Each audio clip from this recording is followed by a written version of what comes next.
Naglalayong palakasin pa ng Department of National Defense o DND ang kanilang ugnayan sa South Korea. Sila ang isa sa mga pinakamalalaking tagapagsuplay ng kagamitang militar para sa kasalukuyang programa ng Armed Forces of the Philippines Modernization Program. Ang South Korea, isang tunay na malaking haligi sa larangan ng pagbibigay ng kagamitang militar sa ating banda. Sila ang naging malaking bahagi ng kasalukuyang pagsasaayos ng Armed Forces of the Philippines, nagbibigay sa atin ng mga teknolohiyang dekalidad at mga dekalibreng kagamitan.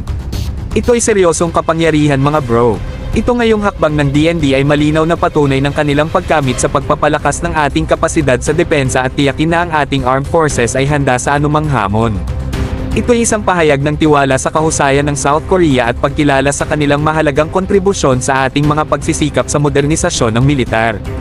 Pero mga bro, huwag natin kalimutan ang mas malawak na larawan dito. Hindi lang ito tungkol sa ugnayan sa depensa at mga kagamitang militar.